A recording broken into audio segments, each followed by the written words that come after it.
ஓம் மங்களேஷாய வித்மகே சண்டிகா பிரியாய தீமகி தன்னோ சம்ஹார பைரவ பிரச்சோதயாது. நெக்ஸ்ட் ஜென் ஆஸ்ட்ரோ நேயர்கள் அனைவருக்கும் ஆஸ்ட்ரோ பூர்ணாவின் அன்பார்ந்த வணக்கங்கள். இன்னைக்கு நாம பார்க்கக்கூடிய சிறப்பு பதிவு அப்படின்னு பார்க்கும்போது சனி வக்ர பெயர்ச்சி பார்க்க போறோம். சனி வக்ர பெயர்ச்சி அப்படின்றது பாத்தீங்கன்னா இது பெயர்ச்சி கிடையாது. சனி பகவான் தன்னுடைய நிலையிலிருந்து இயல்பு நிலையிலிருந்து வக்ர தன்மைக்கு போகக்கூடிய ஒரு அமைப்பு தான் இந்த சனியினுடைய வக்ரத்தன்மை. இது எத்தனை மாதங்களுக்கு இருக்கு அப்படின்னு பார்த்தோம்னா 27ஆம் தேதி ஜூலை மாதம் வக்ரத்தன்மை அடையக்கூடிய அந்த சனி பகவான் 12ஆம் மாதம் அதாவது டிசம்பர் மாதம் 11ஆம் தேதி வரைக்கும் அந்த வக்ரத்தன்மையோட இருக்க போறார். தமிழ் மாத கணக்கிற்கு ஆடி மாதத்துல ஆரம்பிச்சு கார்த்திகை மாதம் வரைக்கும் இருக்க போகுது. கிட்டத்தட்ட ஒரு 4 மாதங்களுக்கு இந்த சனியினுடைய வக்ரத்தன்மை என மாதிரியாக செயல்பட போகுது. இந்த இடத்துல ஒவ்வொரு ராசி என்பர்களும் என்னென்ன ஒரு மாற்றத்தை அடைய போறீங்க, உங்களுக்கு சில டிப்ஸ், அதாவது நீங்க என்ன செஞ்சா இந்த வக்ரத்தன்மையில உங்களுக்கு அந்த மாற்றங்கள் நல்ல ஒரு விதத்தை கொடுக்கும். ஏன்னா ஒவ்வொருத்தருக்குமே பாத்தீங்கன்னா சனி வெவ்வேறு விதமாக செயல்படக்கூடிய ஒரு தன்மை. ஒரு நல்ல இடத்துல இருக்கு அப்படின்னா ஒரு 2 அடுத்து பாத்தீங்கன்னா 4 11 இந்த மாதிரியான இடத்துல இருக்கு அப்படின்னா அது வேறு விதமான ஒரு மாற்றத்தை கொடுக்கும். இதே இது மறைவு ஸ்தானமாகப்பட்ட அந்த 3 6 8 12ல இருக்கும் போது அதிகப்படியான பிரச்சனைகளை அதிகப்படியாக கொடுக்கக்கூடிய ஒரு அமைப்பாக இருக்கும். இந்த இயல்பு தன்மையில இருக்கக்கூடிய அந்த சனி பகவான் வக்ரத்தன்மையோடு திரும்பும் போது பாத்தீங்கன்னா வரக்கூடிய ஒரு வாய்ப்புகளும் வரக்கூடிய தோல்விகளும் பாத்தீங்கன்னா ரொம்பவும் விரைவாக வரக்கூடிய ஒரு நேரமாக இருக்கும். ஏன்னா சனி ஒரு குளிர்ந்த கிரகம், அதனுடைய இயல்பு தன்மையை மெதுவாக நகரக்கூடிய ஒரு அமைப்பு தான். இப்ப வக்ரத்தன்மை அடையும் போது ரொம்ப ஃபாஸ்டா அது செயல்பட போகுது. அந்த ஃபாஸ்டா செயல்படும் போது நமக்கு வரக்கூடிய சில வெற்றி வாய்ப்புகள் பாத்தீங்கன்னா நம்ம எதிர்பாராத நேரத்துல வரும். நம்ம எதிர்பார்த்திருக்கவே மாட்டோம் நமக்கு இந்த மாதத்துல இப்படி எல்லாம் இருக்கும் அப்படின்னு எதிர்பார்த்திருக்கவே மாட்டோம். அந்த சனியினுடைய வக்ரத்தன்மை அந்த வாய்ப்புகளை உங்களுக்கு மிகவும் துரிதமாக கொடுக்கும்.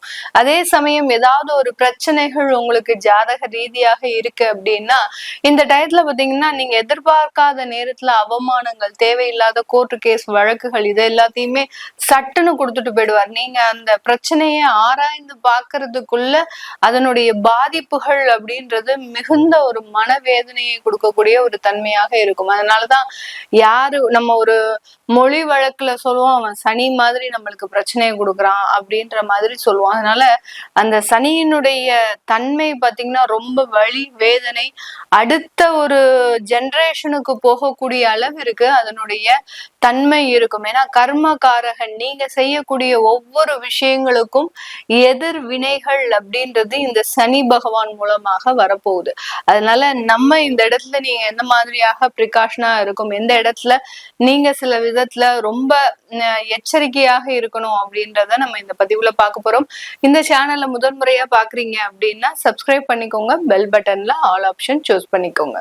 தனுசு ராசி அன்பர்களுக்கு சனி பகவான் 4ஆம் இடமான அந்த அர்த்தாஷ்டம சனி வக்ரத்தன்மை பெறுகிறார். சுகஸ்தானத்துல இருக்கக்கூடிய அந்த சனி பகவான் அர்த்தாஷ்டம சனி அவர் வக்ரத்தன்மை பெறும்போது உடல் தேக ஆரோக்கியங்கள் சீராக கூடிய ஒரு நேரம்.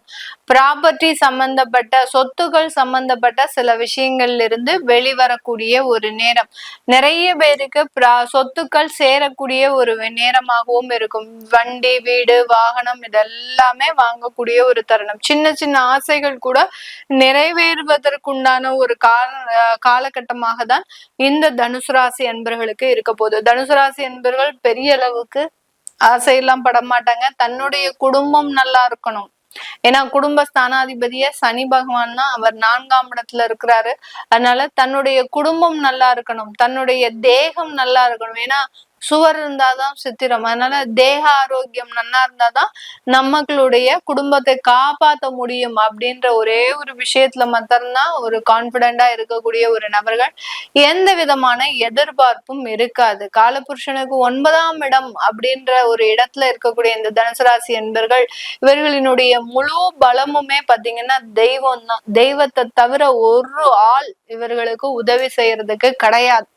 அப்படியே உதவி செய்யறதுக்கு வந்தாலும் இருந்தாலும் இவர்களை பார்த்து பொறாமப்படக்கூடிய நபர்களாக தான் வருவாங்களே ஒழிய இவர்களுக்குன்னு சில பேர் ஹெல்ப் பண்றதுக்கு யாருமே வரமாட்டாங்க. அந்த அளவுக்கு தனிமையிலேயே தன்னுடைய வாழ்க்கையை நடத்தக்கூடியவர்கள் இந்த தனுசு ராசி என்பர்கள். தனுசு ராசி என்பர்களை பொறுத்த மட்டுக்கும் பாத்தீங்கன்னா நிறைய இடத்துல எந்த விதமான ஒரு எதிர்ப்புகளையும் சமாளிக்கக்கூடிய ஒரு அமைப்பு வாய்ந்தவர்கள், எந்த விதமான சவால்களையும் சமாளிக்கிறதுக்கு உண்டான ஒரு அமைப்பு வாய்ந்தவர்கள். வில்லம்பு எதிர்த்து போராடிதான் ஆகணும், வேற வழியே கிடையாது.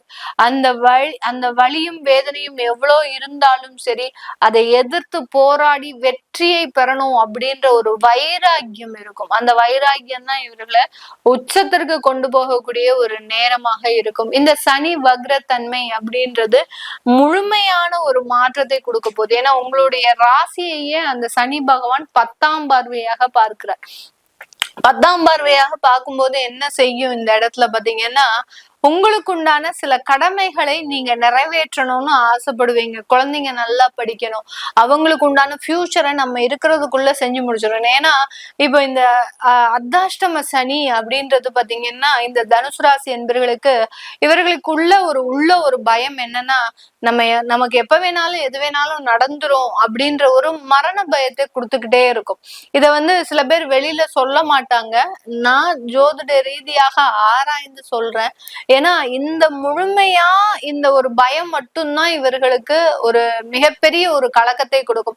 அது ஒரு பயம் இருந்தாலே போறோம், ஆட்டோமேட்டிக்கா எல்லா வேலையும் நடக்க ஆரம்பிச்சிடும். அதனால இந்த தனுசு ராசி என்பவர்களுக்கு அந்த ஃபியூச்சருக்கு உண்டான சில விஷயங்களை நோக்கி இவர்கள் டிராவல் பண்ணுவாங்க. தன்னுடைய குழந்தை நல்லா படிச்சிடணும், அவன் நல்ல இடத்துல சம்பாதிக்கணும், நல்ல லைஃப்ல செட்டில் ஆகணும், அவங்களுக்குன்னு ஒரு திருமணம் நடக்கணும், அந்த திருமண வாழ்க்கையும் நல்லா இருக்கணும், அவங்களுக்குன்னு ஒரு குழந்தை பிறக்கணும், அந்த குழந்தை இப்படி அந்த எதிர்காலத்தை நோக்கி பயணிக்கக்கூடிய ஒரு அன்பர்களாக தான் இருப்பாங்க.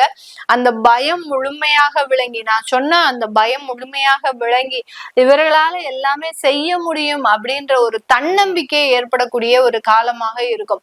தன்னை நம்பி தன்னுடைய குடும்பம் இருக்கணும், அந்த குடும்பத்துக்காக நான் உழைக்கக்கூடிய ஒரு நபராக இருக்கணும் அப்படின்ற மாதிரியாக ஒரு போல்டு டிசிஷன் எடுத்து நடமாடக்கூடிய ஒரு நேரமாக தான் இந்த தனுசு ராசி என்பவர்களுக்கு இருக்க போகுது. அதுதான் அந்த கர்மஸ்தானம். தனக்குண்டான கடமைகளை முழுமையாக செய்யணும்னு ஆசைப்படக்கூடியவர்கள் இந்த தனுசு ராசி என்பவர்கள். அடுத்து உங்களுடைய ராசிக்கு 10ஆம் இடத்தையும் பார்வையிடுகிறார். 7ஆம் பார்வையாக 10ஆம் இடத்தை பார்க்கறதுனால தொழில் ஸ்தானம் நல்ல வலு பெற போகுது.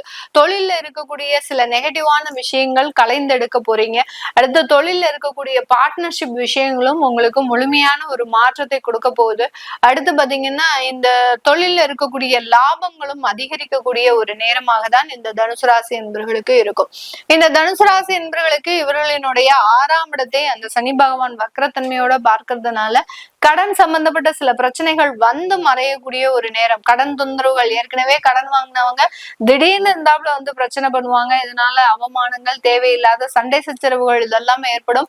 அது எல்லாமே மறையக்கூடிய ஒரு நேரம். இதனால ரொம்ப மன வேதனையோ அடையறதுக்கு உண்டான ஒரு நேரம் கிடையாது. வெளியூர் வெளிநாட்டுல இருக்கிறவங்களுக்கு மருத்துவ படிப்புகள் சம்பந்தப்பட்ட சில விஷயத்துல இருக்கக்கூடியவர்களுக்கு நல்ல ஒரு வளர்ச்சிகள் இருக்கிறதுக்கு உண்டான ஒரு நேரமாக தான் இருக்கும். மருத்துவத்துறையில ஒரு நல்ல சிறந்த சாதனையை அடைவதற்குண்டான ஒரு நேரமாக இருக்கும். வெளிநாட்டுல அரசாங்க உத்தியோகத்துல வேலை பார்க்கறவங்களுக்கு நல்ல வளர்ச்சிகள், உங்களுக்கு உண்டான பதவிகள், உங்களுக்கு உண்டான ஒரு அங்கீகாரம் அப்படின்றது உங்களுடைய அலுவலகத்துல கிடைக்கிறதுக்கு உண்டான ஒரு நேரமாக தான் இந்த வெளிநாட்டுல வேலை பார்க்கக்கூடிய இந்த தனுசு ராசி என்பவர்களுக்கு முழுமையாக கிடைக்க போகுது. அதே மாதிரி மிடில் ஈஸ்ட்ல, அதாவது துபாய், இந்த மாதிரியான எண்ணெய் கிணறுகள் இருக்கக்கூடிய இடத்துல வேலை பார்க்கக்கூடிய இந்த தனுசு ராசி என்பவர்களுக்கு நல்ல ஒரு பொருளாதார உதவிகள் அப்படின்றது கண்டிப்பாக கிடைக்கும். பொருளாதார நெருக்கடிகள்ல இருந்து நீங்க வெளியில வரக்கூடிய ஒரு நேரம். அந்த எவ்வளவுக்கு எவ்வளவு கடந்த ஒரு 6 மாத காலமாக மிகப்பெரிய ஒரு பினான்சியல் ஸ்ட்ரகிள்ஸ் சந்திச்சீங்களோ இந்த தனுசு ராசி என்பவர்கள் இந்த மாதிரியான எண்ணெய்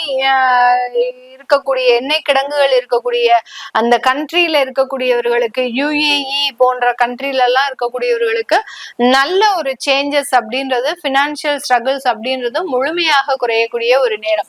இந்த தனுசு ராசி என்பர்கள் சில உடல் ரீதியான பிரச்சனைகள், மன ரீதியான பிரச்சனைகள், உடல் உழைப்புகள் வீணா போகக்கூடிய ஒரு தருணம், இதெல்லாத்தையுமே கடந்து வர்றதுக்கு நாங்க செய்ய வேண்டிய பிராயச்சித்தம், நாங்க செய்ய வேண்டிய பரிகாரம், இந்த வக்ர காலகட்டத்துல என்ன செய்யணும் அப்படின்னா, நீங்க என்னவுமே செய்ய வேண்டாம்.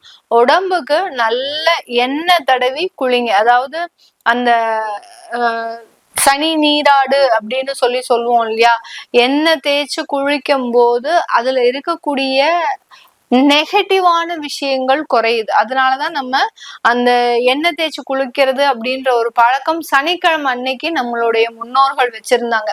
எவ்வளவுக்கு எவ்வளவு நீங்க தீங்கு செஞ்சிருந்தாலும் அந்த எண்ணெய் தேய்ச்சி குளிக்கும் போது அதற்குண்டான சில விஷயங்கள் அப்படின்றது அதன் மூலமாக கரைந்து போகக்கூடிய ஒரு நேரம்.